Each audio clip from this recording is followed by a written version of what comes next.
નમસ્કાર, આપ જોઈ રહ્યા છો નેશન પ્લસ ન્યૂઝ. હું છું આપની સાથે હિરલ પંડ્યા.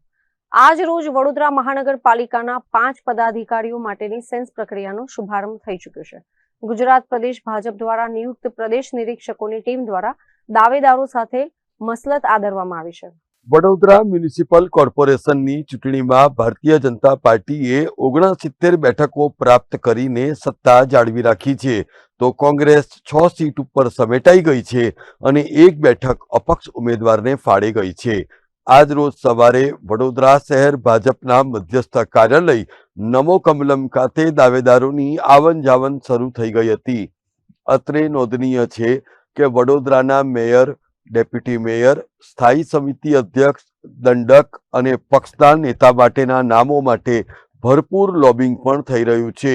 ત્યારે ગુજરાત પ્રદેશ ભારતીય જનતા પાર્ટી દ્વારા વડોદરા મહાનગરપાલિકાના આ 5 પદાધિકારીઓની વરણી કરવા માટે પ્રદેશ નિરીક્ષકો તરીકે ગુજરાત સરકારના માજી મંત્રી માયા કોડ્ડાની, પ્રદેશ કારોબારી સભ્ય દુષ્યંત પંડ્યા અને ગુજરાત પ્રદેશ ઓબીસી મોરચાના પૂર્વ મંત્રી પ્રજ્ઞેશ બ્રહ્મભટ્ટને જવાબદારી સોંપી છે, જ્યાં તેઓ દ્વારા વિવિધ વોર્ડ વિસ્તારના પ્રમુખ અને સંગઠનની ટીમ જોડે ચર્ચા વિચારણા કરી હતી.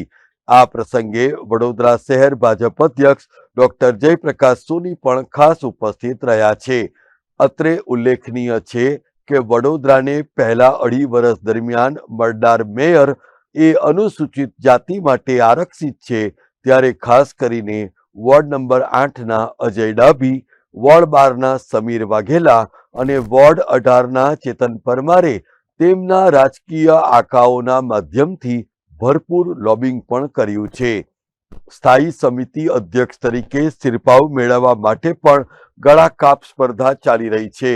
ત્યારે આ જગ્યા માટે જે આવશે એ બિલકુલ નવું નામ હશે અને પાર્ટીના સિદ્ધાંતોને વરેલું હશે એમ જાણવા મળ્યું છે.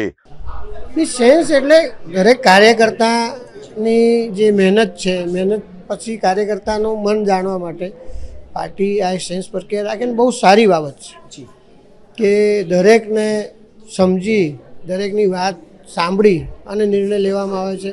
એ ખૂબ સારી બાબત છે. નહીં, દાવો તો કાર્યકર્તા કોઈ દિવસ નથી રાખતો. અમારે તો પાર્ટી સર્વોપરી હોય છે ને પાર્ટી એ પ્રમાણે યોગ્યતા પ્રમાણે નિર્ણય લેતી હોય છે. શું માનો છો, પાર્ટી ફરજ ભલે આપી તો મુખ્યત્વે કયા કામો પસંદીદા કરવામાં આવશે? કારણ કે અત્યારે લોકોમાં ક્યાંક ને ક્યાંક ઘણી બધી નારાજગી કામોની અંદર પસંદગી એવું હોય છે, પસંદગી લોકોની સમસ્યાના કયા કામો છે એના સમાધાનની પસંદગી હોય છે. એટલે કામો તો જે પ્રજાના કામો છે, જેમાં સમસ્યાઓ છે, સમાધાન કરવા માટેના જ કામોની પસંદગી હોય. છેલ્લો સવાલ, આપ કોને પ્રબળ માનો છો, પોતાને કે અન્ય લોકો? નહીં, દરેક પાર્ટીનો કાર્યકર્તા પ્રબળ દાવેદાર છે. જો કે રાજનીતિમાં ભારતીય જનતા પાર્ટી અત્યંત અનપ્રિડિક્ટેબલ પાર્ટી ગણાય છે, ત્યારે ધારાસભ્યો દ્વારા પણ મારો એ સારો એ ઉક્તિ અનુસાર મોવડી મંડળને રીઝવવાની કોશિશ શરૂ કરી છે. આ વખતે ભારતીય જનતા પાર્ટી પદાધિકારીઓની નિમણૂકમાં છાસ ફૂંકી ફૂંકીને પીસે એ પાછળનું કારણ એ પણ છે કે ભવિષ્યમાં પદાધિકારીઓ અને સંગઠન વચ્ચે શિંગડા ભેરવવાનો વારો ન આવે. ગત ટર્મમાં જે રીતે ચૂંટાયેલ પદાધિકારીઓ અને સંગઠન વચ્ચે સતત નુરાકુસ્તી ચાલી, એનો ભોગ વડોદરાના નગરજનો અને વડોદરાની વિકાસ યાત્રાને બનવું પડ્યું. ત્યારે ડોક્ટર જયપ્રકાશ સોનીએ પણ આ સેન્સ પ્રક્રિયા અંગે પત્રકારો સાથે વાત કરી હતી. ભારતીય જનતા પાર્ટીની પ્રણાલી અને પ્રક્રિયા અનુસાર જે વડોદરા મહાનગરપાલિકાની ચૂંટાયેલા જે જનપ્રતિનિધિઓ છે, એમાંથી 5 હોદ્દેદાર બનાવવાની પ્રક્રિયાનો પ્રારંભ થઈ ચૂક્યો છે. આજે સેન્સ લેવા માટે પ્રદેશમાંથી નિરીક્ષકશ્રીઓ આવ્યા છે.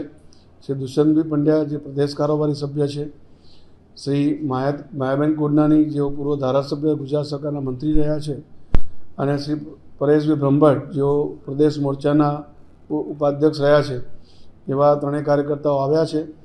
સવારથી અપેક્ષિત શ્રેણીના કાર્યકર્તાઓને સાંભળવાની પ્રક્રિયા અત્યારે નિરીક્ષકોની સામે ચાલી રહી છે, જેમાં વોર્ડ પ્રમુખ મહામંત્રીશ્રી, ચૂંટાયેલા જે જનપ્રતિનિધિઓ સાથે પ્રદેશના હોદ્દેદારો, એ જ પ્રમાણે ધારાસભ્યશ્રી, સાંસદશ્રી અને મુખ્ય સંગઠનની ટીમ, આ બધા કાર્યકર્તાઓને નિરીક્ષકશ્રીઓ સાંભળશે. ત્યારબાદ એમનો અહેવાલ એ પ્રદેશમાં સુપ્રત કરશે.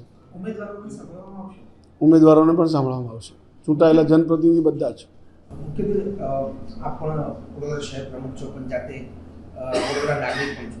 આપ શું ઈચ્છો છો કે કેવા પ્રકારના ઉમેદવારો બેસવા જોઈએ કે જે વડોદરા શહેરને આગળ ધપાવશે?